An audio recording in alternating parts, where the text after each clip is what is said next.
Veni, Sancti Spiritus, Repertorum corda fidelium, et tui amoris in eis inem accende, emite Spiritum tuum, creavuntur, Deus che corda fidelium, Sancti Spiritus, illustrazione de cuisti, dona nobis in eum Spiritu recta sapere, Deus sempre consolazione gaudere, per Christum Dominum nostrum. Ave Maria, gratia plena, Dominus tecum, benedicta tu in mulieribus, et benedictus fructus ventris tui, Iesus. Santa Maria, Mater Dei, ora pro nobis peccatoribus, nunc et in hora mortis nostre. Amen. Gloria al Padre, al Hijo y al Espíritu Santo. Como era en el principio, ahora y siempre, y por los siglos de los siglos. Amén. Reina del Santísimo Rosario, Ruega por nosotros. San José, Ruega por nosotros. Santo Padre Domingo, Ruega por nosotros. Santa Catalina de Siena, Ruega por nosotros. Santa Teresa de Jesús. Ruega por nosotros. Bueno, pues ya saben de qué les voy a hablar hoy, porque después de haber terminado, aunque sea de una manera muy breve y muy sintética, todo lo relativo a la caridad para con Dios como Dios uno, ahora vamos a hablar un poquito de las tres divinas personas de la Santísima Trinidad en separado: el amor al Padre, el amor al Hijo, el amor al Espíritu Santo. Hoy les voy a hablar del amor al Padre, pero no será más que la parte teórica, la parte bíblica y teológica, los principios, que son necesarios. Pero no esperen hoy cosas prácticas, porque no. Mañana es cuando aplicaremos eso y haremos la aplicación práctica. Mañana será práctica de lo que hoy diremos teóricamente. Pero no se puede renunciar a los principios, porque es la base fundamental de la práctica después. Bueno, pues vamos a ello. Miren, el padre Faber, que es un sacerdote, como ustedes saben, que era primero protestante, se convirtió, se hizo un verdadero santo y escribió unos libros preciosos. Uno de ellos se titula Belén. Habla del Belén, del nacimiento, de las cosas del Señor de una manera preciosa. Pues tiene un parrafito sobre la devoción al Padre que dice así: la devoción a Dios Padre es de inmensa ternura. La ternura es su rasgo principal. Es la devoción más alta, la devoción de las devociones, el más elevado punto a que puede subir la piedad cristiana. Y tiene razón. Vamos pues a ver los rasgos sobre la persona del Eterno Padre que nos habla la Sagrada Escritura y lo que nos dice también la teología, que añade muchas cosas por su cuenta, como verán. Se van a llevar un chasco tremendo en torno a la Sagrada Escritura, porque en el Antiguo Testamento no hay ni una sola alusión, ni una, a la Santísima Trinidad. No la sabían. El misterio trinitario lo reveló Cristo nuestro Señor. En el Antiguo Testamento ni idea.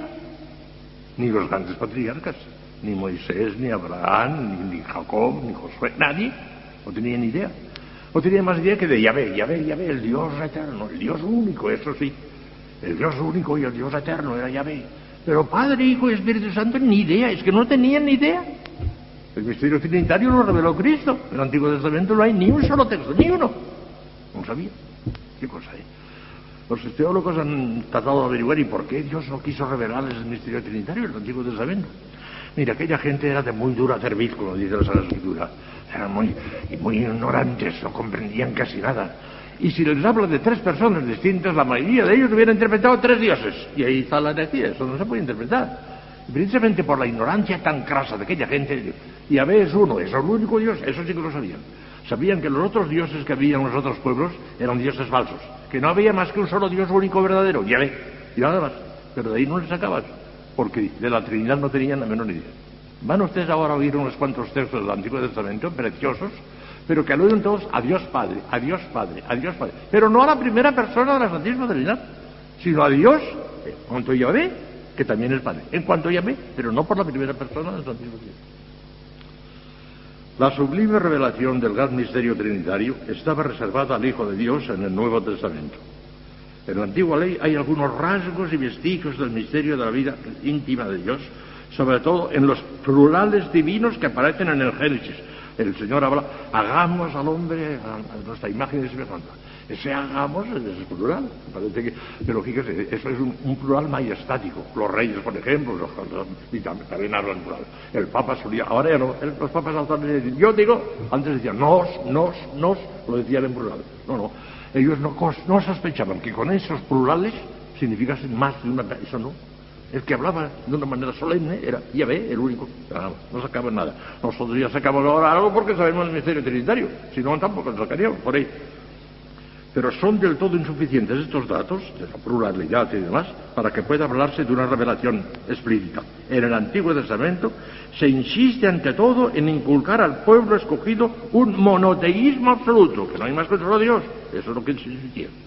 Frente a la multitud abigarrada de ídolos y dioses nacionales que caracterizaban a los demás pueblos de la tierra. Oye, Israel, Yahvé, nuestro Dios, es el solo Yahvé. De ahí la gran idea central de la antigua alianza, el solo Yahvé. Sin embargo, ya en la antigua ley se presenta a Yahvé como Padre nuestro. Si bien esa paternidad no afecta, al menos en gran medida de los textos, a una sola persona en particular, sino a Dios en su conjunto. O sea, Dios es Padre también, claro, pero en su conjunto. A la naturaleza divina en cuanto tal. He aquí algunos textos. Textos magníficos que hablan de Dios Padre, pero no de la primera persona de la Santísima Trinidad, sino de Dios en cuanto tal. Mire, dirás al faraón: así habla Yahvé Israel. Israel es mi hijo, mi primogénito. Yo te mando que dejes a mi hijo ir a servirme en el desierto. Éxodo 4, 22, 23. ¿Sí? Él se llama padre y se llama hijo, pero es Yahvé el que se llama padre. Vosotros sois hijos de Yahvé, vuestro Dios. Deuteronomio 14, 1. Indignadamente se portaron con él sus hijos, generación malvada y perversa. Así pagas a Yahvé, pueblo loco y necio. ¿No es él el Padre que te crió, el que por sí mismo te hizo y te formó? Deuteronomio 32, 5, 6. Igual, alude a Dios Padre, pero en cuanto a Dios, nada más. Con todo, tú eres nuestro Padre. Abraham no nos conoció y nos desconoció Israel, pero tú, oh Yahvé, eres nuestro Padre. Es tu nombre desde toda la eternidad. Isaías 63, 16. Gran profeta Isaías, no tiene idea de la Trinidad, nada más. Y con todo, oh Yahvé, tú eres nuestro Padre. Nosotros somos la arcilla y tú el alfarero. Todos somos obras de tus manos. Isaías 64, 7.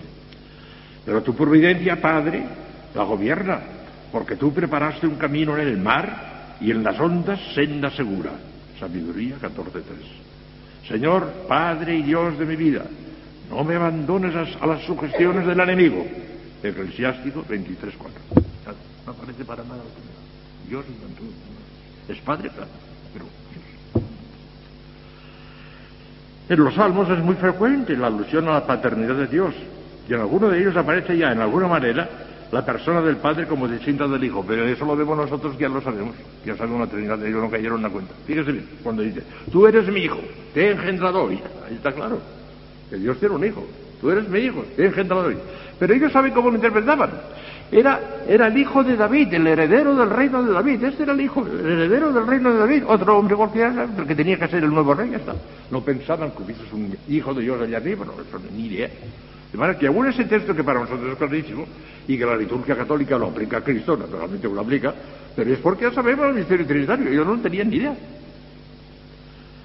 Aunque en ese y en otros textos mesiánicos el título de hijo se atribuye de un modo especial al heredero de David, todavía no aparece clara la segunda persona de la Santísima Trinidad como distinta del Padre. Es notable, ¿eh? Tantísimos siglos, ni idea. Un Abraham, un Moisés, un Jacob, un José, un Isaac, un David, los grandes profetas, Isaías, Jeremías, Ezequiel, ni idea de la Trinidad. Y otra cosa más gorda todavía es que hasta llegar al libro de los Macabeos, que es ya muy cerca de Cristo ya, no sé si es el siglo segundo antes de Cristo, ya muy atrás, aparece por primera vez la inmortalidad del alma. En toda la Sagrada Escritura anterior nada. Los patriarcas dormían y se iban al Seol, que era una cosa misteriosa, no se sabía qué era aquello. Pero que tuviese un alma inmortal para siempre. Ya ve usted, hasta en la fórmula de formularse el decálogo. El cuarto mandamiento dice, honra a tu padre y a tu madre para que tengas muchos largos años en la tierra. La recompensa era la tierra. No pensaron en la inmortalidad. Hasta el libro de los Macabeos, cuando aquella mujer que le matan a los 5 hijos y dice, tú eres un sinvergüenza, le dicen, ya terminas, pero nosotros tenemos un alma inmortal. Allí aparece ya, claro. Pero en el libro de los Macabeos, muy atrás ya, muy cerca del Nuevo Testamento. En fin, nosotros hemos tenido la dicha de vivir en el Nuevo Testamento, que es la luz. Aquello era nada más que metáforas, cosas, anuncios misteriosos, lleno de cosas raras y lleno de cosas inmorales, que hoy en día no se podían tolerar. La venganza estaba al orden del día. ojo por ojo y diente por diente, al orden del día, en el Antiguo Testamento. La monogamia, hasta los patriarcas tenían 4 o 5 mujeres, lo que les parecía. Hasta que Cristo dijo, se acabó todo eso. Y puso orden, claro, Cristo. Qué suerte la nuestra de haber nacido en nuestros tiempos. Yo hubiera querido nacer en el siglo XVI, porque ahora ya empieza a torcerse la cosa, pero en fin, hemos nacido en nuestro siglo, gracias a Dios, iluminados todavía por Cristo nuestro Señor. Veamos el Nuevo Testamento, ahí sí. El Nuevo Testamento está clarísima, ya la eternidad la reveló Cristo. En el Nuevo Testamento son muy abundantes los textos alusivos a la persona del Padre como distinta del Hijo y del Espíritu Santo. La revelación divina del misterio trinitario aparece con toda claridad y distinción en el Nuevo Testamento. Solo en el Sermón de la Montaña se encuentra 16 veces la alusión a la persona del Padre. Jesucristo habla del Padre 16 veces en el Sermón de la Montaña. Jesucristo se dirige o alude a su Padre Celestial continuamente a todo lo largo del Evangelio. La palabra Padre, en boca de Jesús, aparece 44 veces en el Evangelio de San Mateo y 115 veces en el de San Juan. Un chorro de palabras, continuamente Padre, Padre, Padre. Hablaba del Padre continuamente, era su obsesión. La obsesión de Cristo era tal. Hasta 115 veces solo en el Evangelio de San Juan. Los apóstoles, en fin, hablan repetidas veces en sus epístolas del Padre de nuestro Señor Jesucristo, como distinto de Cristo, claro, que es también nuestro Padre. Recogemos, por vía de ejemplo, unos pocos textos preciosos del Nuevo Testamento en los que verán cómo aparece la persona del Padre como distinta del Hijo y del Espíritu Santo. Para que seáis hijos de vuestro Padre que está en los cielos, que hace salir el sol sobre malos y buenos y llueve sobre justos e injustos. Mateo 5:45.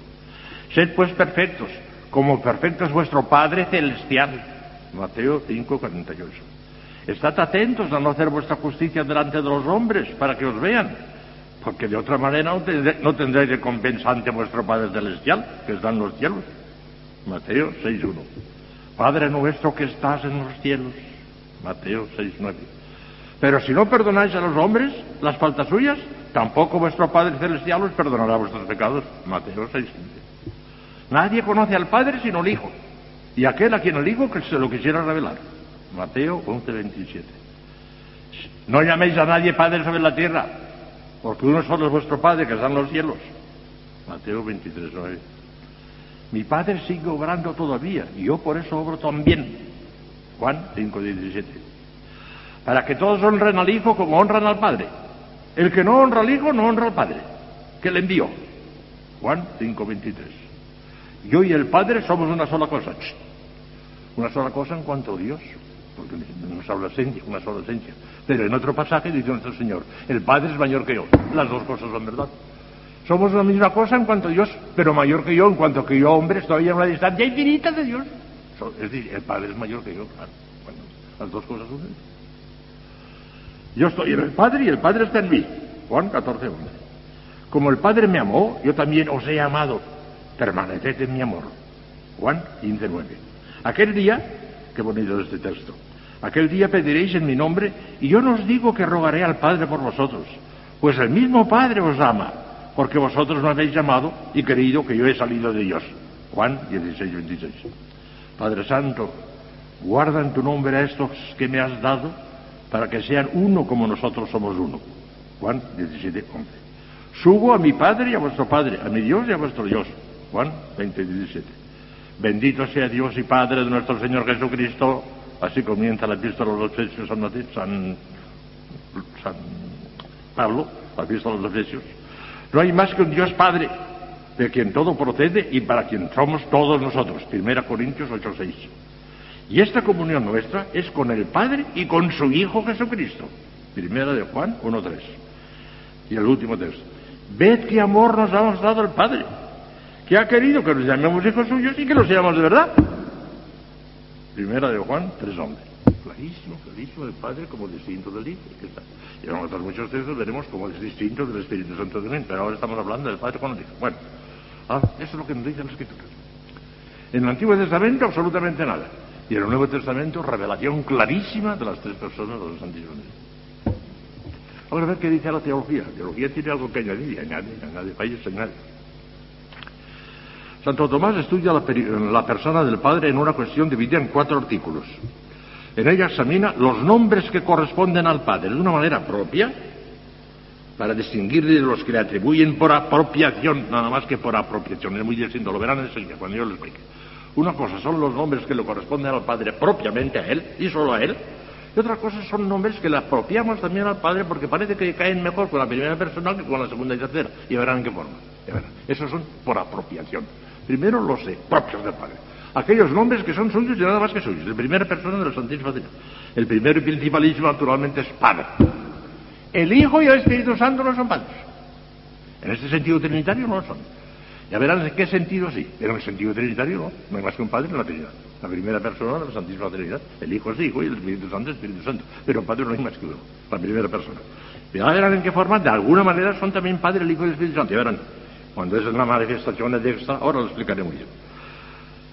Nombres propios de la primera persona divina. Padre, porque engendra al Hijo. Es el más propio y característico de la primera persona, ya que es aquello por lo cual se distingue principalísimamente de las otras dos, por ser Padre. El nombre de Padre puede tomarse en dos sentidos, esencialmente y personalmente. Lo van a entender cuando lo explique, aunque esto que voy a explicar ahora es de altísima teología, pero me parece que lo voy a explicar con suficiente claridad para que una persona de mediano talento, las que no me entiendan con lo que voy a explicar es porque Dios reparte el talento de manera diferente, y uno les da más y otros menos, pero me parece que lo voy a explicar de manera que, aunque es de altísima teología, me parece que se la van a entender. Mire, Dios es Padre esencialmente o personalmente. Esencialmente, la paternidad divina pertenece por igual a las tres divinas personas, ya que es una paternidad ad extra, o sea, con relación a las criaturas. Y en todas las manifestaciones ad extra, cuando Dios tiene que hacer alguna cosa hacia afuera de la Trinidad, actúan los tres a la vez. Y los tres son padres. Los tres son padres de la creación, los tres son padres de todos los seres, los tres son padres de la gracia, son de todo lo ad extra, de todo lo que no es intratrinitario. Los tres a la vez son padres, tanto el Padre como el Hijo, como el Espíritu Santo, los tres a la vez. Pero ya verán, eso cuando es ad extra. Caben en ella diferentes grados, según la mayor o menor semejanza divina impresa en las criaturas. Y así, qué bonito es bonito lo que voy a decir. Así, la Sagrada Escritura nos dice que Dios es el Padre de la lluvia y de las gotas de rocío. ¿Ves? Hasta las cosas que no tienen conocimiento, ni nada, de todo. Cualquier ser. Dios es Padre de cualquier ser. Donde haya un ser, Dios actúa como Padre. En un sentido muy amplio, porque hay muchos sentidos, como vemos ahora. También es Padre de las flores, también es Padre de los árboles, también es Padre de los animalitos. Es Padre en el sentido que tienen ser, y el ser procede de Dios, y procede de Dios como acto ad extra, que es de los tres a la vez. ¿De verdad? De manera más perfecta, es Padre de las gotas de rocío y de todas las demás cosas, en cuanto que en todas ellas se encuentra una semejanza del ser de Dios, que recibieron de Él por la creación. De manera más perfecta es Padre del hombre, porque la imagen más perfecta de Dios impresa en su naturaleza espiritual y por la especial providencia divina sobre el hombre. Nosotros nos parecemos a Dios como imagen, porque tenemos inteligencia, tenemos voluntad, y lo propio de Dios es tener una inteligencia infinita, que es el Verbo, y una voluntad infinita, que es el Espíritu Santo. Y en ese sentido, en cuanto que nosotros tenemos inteligencia y voluntad, somos imagen de Dios, aún en el orden puramente natural, pero hay más todavía. Y de un modo incomparablemente más perfecto, es Padre del justo, o sea, del que está en gracia de Dios, por la semejanza sobrenatural con Dios que imprime en él la gracia, Romanos 8:15, que se consuma en la gloria, Romanos 5:2. Ahora aquí, Padre por la naturaleza simplemente a todos los seres, Padre más perfectamente del hombre y del ángel, del hombre y del ángel, porque tenemos inteligencia y voluntad, como Dios, aula de distancia infinita, claro, tenemos inteligencia y voluntad, el ángel también. Y del justo sobre todo, porque la gracia está 1000 veces por encima de los ángeles incluso, y de todo, está en otro plano ya. Todavía habría que pensar otra cosa, que es en un orden hipostático. Ahí está solamente Cristo. Ya hablaremos de eso cuando hablemos de Cristo. No sé qué cosa más bonita. Nosotros estamos en el primer grado como criaturas, en el segundo como hombres, y en el tercero como la gracia que Dios nos da.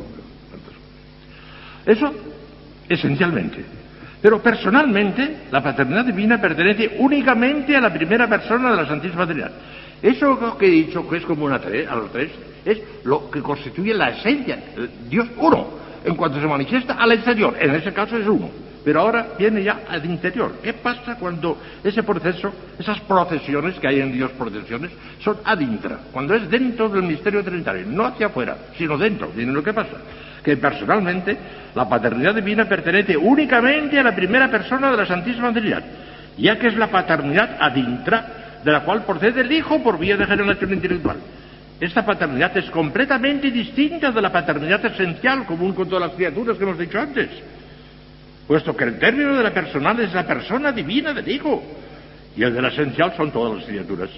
De esta paternidad divina habla Cristo cuando alude a su Padre Celestial, Juan 5:17, un montón. Y los apóstoles cuando aluden al Padre de nuestro Señor Jesucristo, Efesios 1:3.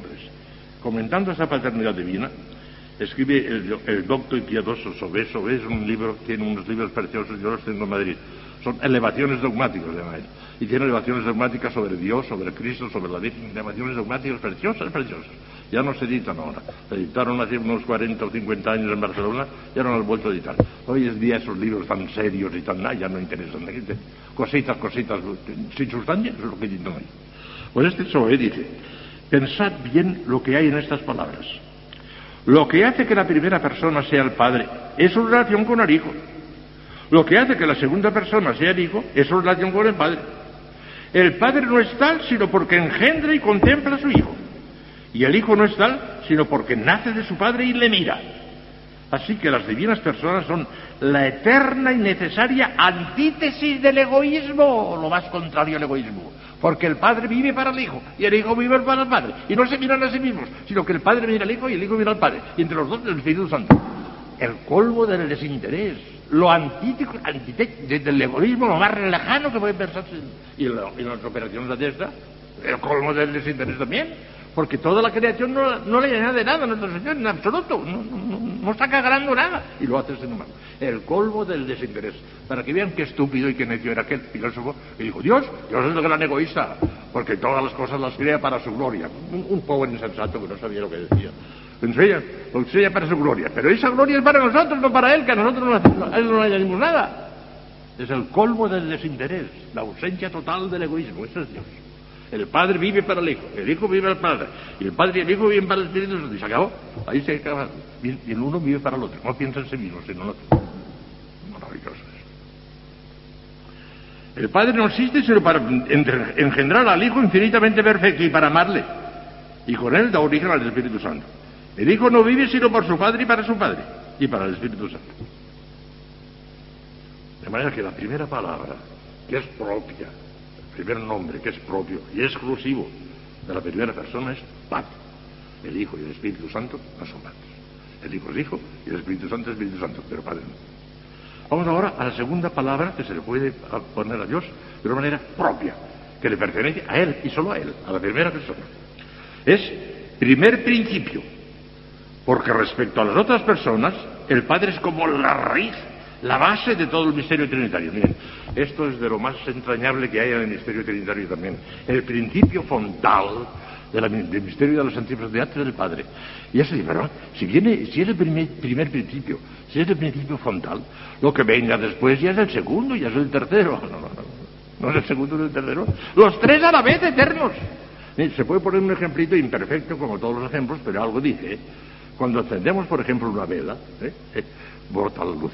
Esa vela encendida, tiene tres cosas juntas a la vez, que una no nace después de la otra, sino a la vez. Tiene luz, tiene calor y tiene aire quemado, porque esa llama es aire quemado. Si no hubiera aire, no habría luz. O sea que el aire quemado, la luz y el calor, a la vez las tres. ¿Cuál es la primera? Ninguna, son las tres a la vez. El Padre, el Hijo y el Espíritu Santo, parece que el Padre es el primero y después viene el Hijo. No, son los tres a la vez, eternos los tres. Pero el Padre es Padre y el Hijo es Hijo, el Espíritu Santo, claro, es un misterio tremendo. Pero es lo único que sabemos decir la Trinidad. Esto no lo entenderemos ni en el cielo. Yo estoy convencido que ni en la visión pacífica. El misterio trinitario, ¿cómo va a entender el misterio trinitario? Ni en la visión pacífica. Quedaremos abogados, quedaremos arrobados, eso sí, tremendo. Pero entenderlo ni hablar. Ni Cristo en cuanto hombre no entiende la Trinidad de Cristo. ¿Por qué lo entendería, hijas mías? Y Cristo en cuanto hombre es una criatura perfectísima, pero criatura. Y no digamos la Virgen que no entiende el sistema trinitario. Sabe mucho más que nosotros, pero entenderlo. Ni en la visión beatífica, no lo entenderemos. Una cosa tremenda. Ya verán lo que es el cielo, lo que es la visión beatífica. A mí me asusta. Yo estoy asustado. Le tengo miedo al cielo eterno. Me parece que se lo dije a ustedes. Y tenía antes una equivocación en cuanto al lugar del cielo, y la Virgen de Lourdes me sacó del error que tenía.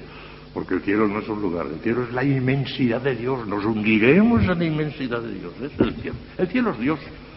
Y porque Dios es inmenso y está en todas partes, el cielo no está arriba ni abajo, ni a la derecha ni a la izquierda. Está donde esté Dios. Si Dios nos deja ahora sumergirnos en su inmensidad, aquí estaría el cielo. El cielo no es un lugar, es Él. El cielo es Él, Dios, no un lugar. Eso ya lo vi claro porque me dio luces la Virgen. Y este año le pedía, el año pasado, que me diese luces sobre la eternidad, que tanto me asusta. La eternidad del cielo que me tiene aplanado, asustado. Mire si me tiene asustado. Que se dijera, no. Si la Iglesia dijera, eso de que el cielo es eterno, es una manera de hablar, es una manera de decir, es una metáfora. No. El cielo durará 100 años, 200 años, 300 años. Estaría más tranquilo. Pero es de fe, hijas mías, que es eterno. Que el cielo no durará 100 años ni 300 años. Eterno. Yo pienso, Señor, si cogemos una hormiga y la echamos al mar, en el acto se ahoga. No resiste el mar. Pues yo que soy infinitamente menos que una hormiga, porque entre la hormiga y yo hay una cierta gran distancia, pero no infinita. Somos los dos seres finitos. Entre la hormiga y yo no hay distancia infinita, sino finita. En cambio, entre Dios y yo hay una distancia infinitísima, incomparable, menos que hormigas somos. Y cuando nos hundamos en la esencia divina, que es eterna y que es infinita, ¿cómo podemos resistirlo? Yo estoy asustado. La Virgen no me ha dado luces sobre esto todavía. Se las pido, porque estoy asustado. Yo creo con toda mi alma que el cielo es eterno, es dogma de fe. El que llegue a dudar eso en serio, si lo dudas en serio, dándose cuenta de que duda en serio, pecado mortal contra la fe. Pues la fe no se puede poner ni en duda. Son cosas ciertísimas, infalibles. Por consiguiente, yo creo con toda mi alma que el cielo es eterno, que no durará 300 años, sino para siempre, para siempre, para siempre. Que mientras Dios exista, yo existiré también con Él. La diferencia entre la eternidad de Dios y la nuestra es que Dios es eterno desde antes y de después. Ya viene desde toda la eternidad siendo eterno, nosotros no. Yo hace 81 años no había nacido todavía, no existía. Pero ahora es tan eterno como Dios. Mientras Dios sea Dios, yo también. Eso me asusta, me sobrecoge. A veces me despierto sobresaltado por la noche. He venido el pensamiento de la eternidad del cielo, sobresaltado me despierto. No sé si es que Dios me da luces o me da oscuridad, no sé. Pero lo cierto es que estoy asustado pensando en el cielo eterno. El infierno no me asusta nada, ni un poco, ni mucho. Primero, porque casi no va nadie al infierno, ya verán ustedes. La misericordia de Dios es infinita. Y segundo, porque por la misericordia de Dios espero no ir al infierno. Pero al cielo, que me parece que voy a ir, pues tengo muchísimo miedo. No sé si estoy diciendo boberías o si les hago daño, pero a mí me parece que esto a mí, por una parte me hace daño en el sentido de que me asusta, pero por otra parte me da una idea de la inmensidad, de la grandeza de Dios, que me hace ver lo que es Dios, y que soy una hormiga, para que tengamos vanidad. Estúpidos de nosotros con vanidad. Si eres una hormiga, menos que una hormiga. Y si te crees algo, menos que una hormiga todavía, no eres nada. Claro. Y tercera palabra, que hay que aplicarse a Dios y nada más que a Dios, un acto también propio de Dios, uno de los nombres propios de Dios, no apropiado, sino propio, es ingénito. Imposible comprender eso, hijas mías. Ingénito significa que no procede de nadie, que no ha nacido nunca, porque si hubiese nacido tendría un padre, y en ese caso ya no sería el padre. No han nacido nunca, no han empezado nunca. Si imaginamos un instante en que Dios no existía todavía, ya no existirá jamás. Porque Dios no se le puede crear. O ha existido siempre o no ha existido nunca. Y como hoy podemos demostrar como 2 y 2 son 4 la existencia de Dios, aún en el orden natural, en plena filosofía, podemos demostrar la existencia de Dios. De manera que es ciertísimo que Dios existe. Existe, luego ha existido siempre, porque no se la ha podido crear. Luego no ha nacido nunca, luego no ha tenido padre ni madre. Esto le vuelve loco a uno. Pues sí. Vemos clarísimamente que Dios no existe. Y vemos clarísimamente que no ha empezado nunca a existir. Qué grande. Parece que todas las cosas tienen que empezar. Bueno, yo no he empezado. Eso es más misterioso casi que lo que le falta. Porque lo que le falta ya, que no terminará nunca, vaya, eso lo concebimos que no terminará. Pero que no haya empezado. Eso es lo que no podemos concebir. Qué misterio es Dios. Es el gran misterio. A los grandes místicos les pone devoción eso precisamente, el gran misterio que no se comprende. A la Madre Ortega, por ejemplo, tiene algunas expresiones estupendas sobre el misterio. Ella le encantaba el misterio, el no entender. A Santa Teresa le ponía una devoción tremenda a las cosas que no entendía. Porque decía, lo que entiendo yo, pues no debe ser muy grande cuando yo lo entiendo. Si no lo entiendo yo, qué grande es Dios que no lo entiendo. Así decía Santa Teresa. Para que vean que qué grande es Dios, hijas mías. Bueno, pues vamos a ver ahora un poquito. Ya, tengo que correr un poquito porque para terminar esa parte y dejar ya para mañana la práctica. ¿Qué tenemos que hacer para amar al Padre en cuanto a primera persona? Mañana. Pero todavía ahora tenemos que hablar de los nombres apropiados. Hemos hablado de los nombres propios y hemos dicho que son 3. Padre, primer principio, origen de la Trinidad, ingénito, que no ha nacido nunca. Y luego, nombres apropiados al Padre. Son omnipotente. La omnipotencia es común a todos y a cada una de las divinas personas, pero se atribuye especialmente al Padre en cuanto que es el principio radical, frontal de toda la Trinidad. Pero son los 3. Y fíjese bien la Iglesia que nos ha de decir. La inmensa mayoría de las oraciones litúrgicas comienzan omnipotente, sempiterno Dios. Hablan del Padre. Ese omnipotente y sempiterno Dios es del Padre. ¿Por qué? Porque al final dice, te lo pedimos por nuestro Señor Jesucristo, tu Hijo. O sea que aquello de omnipotente y sempiterno Dios solo dirige al Padre. Las oraciones litúrgicas, la inmensa mayoría están dirigidas al Padre. Omnipotente y sempiterno Dios. Y después, y esto te lo pedimos por nuestro Señor Jesucristo, tu Hijo, que vive con el Espíritu Santo. Eso ya viene después. Bueno, que aunque son omnipotentes los 3, cualquiera puede crear, cualquiera de los 3 puede hacer cualquier acto infinito, sin embargo, se apropia de una manera más especial al Padre en las formas que acabamos de decir. Segundo, creador. Los 3 son creadores. Porque la creación es una operación ad extra. Y antes he dicho que todas las operaciones ad extra son comunes a los 3. Las que no son comunes a los 3 son operaciones ad intra. Las procesiones intratrinitarias. Estas son, a cada una le corresponde a la suya. Pero en ad extra no tienen más que una sola oración los 3. Y por eso los 3 son creadores. Pero como el Padre es el primero, en la manera de concebir nuestra manera de ser, pues le ponemos a él la creación, la apropiamos la creación, pero no es porque sea propia de él, es de los 3. Es apropiación, pero no propia. Es de los 3. Creador, porque la creación es obra donde brilla de modo especial la omnipotencia divina y donde se refleja admirablemente lo personal del Padre, ser origen de todo cuanto existe, incluso de la Trinidad misma. Y tercera palabra, ya está un poco dicho antes, pero que es una palabra apropiada a él, que no es no solamente para él, eterno, en cuanto que es ingénito, y por lo mismo brilla en él de manera especial la eternidad que no conoce ni principio ni fin, pero son los 3 eternos. No piensen jamás que el Hijo viene un segundo después que el Padre, al me hablaría, no sería Dios. Son los 3 a la vez. Si acaso el ejemplo más parecido, pero muy imperfecto, es ese de la vela, que está ardiendo y tiene luz y calor y ardor, las 3 cosas juntas a la vez. Una no va delante de la otra, las 3 a la vez.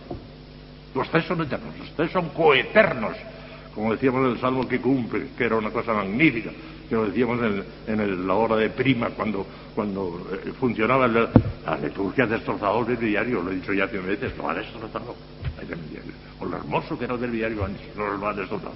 En cambio ahora, pues nos han puesto la misa en castellano, que eso es maravilloso. Ahora todo el pueblo concelebra. La misa ha sido un adelanto terrible, que parece mentira, que haya tardado tantos siglos la Iglesia a hacer esto. Eso debía haber sido, y así era al principio, así. El Concilio Vaticano II ha restaurado la misa como era antes de San Pío V, y el pueblo, claro, el pueblo entero coincidiendo. Eso ha sido un adelanto tremendo. La misa sí que es fantástica. Y el hecho es que la gente comulga. Antes no comulgaba casi nadie, 2 o 3 personas, no comulgaba casi nadie. Y durante la misa, que la decíamos en latín y de espaldas al pueblo, la gente estaba leyendo el periódico, o hablando, o rezando el rosario muy mal rezado, porque no es ese momento. Total, que la misa ha sido un adelanto terrible. Pero en el resto de la liturgia, en la mayoría, un desastre. Han sido los liturgistas y la Santa Sede ya ha hecho un poco, se han cogido un poco de hombros y la demás pasar. Esa liturgia del Corpus maravillosa, con ese Lauda Sion, que era la pieza número 1 de la liturgia católica, a secuencia del Corpus Lauda Sion hecha por Santo Tomás. Lo más grande de toda la liturgia católica, estaban de acuerdo todos los liturgistas. No existe, no olvidado. Antes lo todo la liturgia. Y aquí la culpa a los liturgistas, que no son infalibles de mucho menos, se equivocan muchísimo, y se han equivocado. En el breviario se han equivocado. Ahora, la misa es un adelanto tan grande que vale la pena que se hayan equivocado en el breviario por lo grandiosa que es la misa. La misa adelantada. Ahora el pueblo entero la concelebra.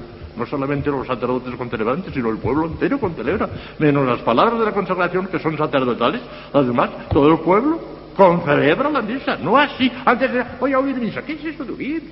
Hay que celebrar, hay que concelebrar. No es nada de oír nada más. Hay que concelebrarla. Y ahora ya se hace. O sea que la misa ha sido un adelanto tremendo. Gracias a Dios. Bueno, pues yo aquí tengo alguna cosita que se podría leer. Voy a leer nada más sin comentario porque ya son las 7. Voy a leer nada más sin comentario porque es bonito, ¿eh? Escuchemos ahora el misterio del Padre. Hoy día sabemos, o por lo menos barruntamos, que en las profundidades del universo visible, en la creación, hay un sol central, en torno del cual gira con movimientos amplio el universo entero, sin excluir nuestro sol y nuestro sistema solar. Un sol que es el centro de todo.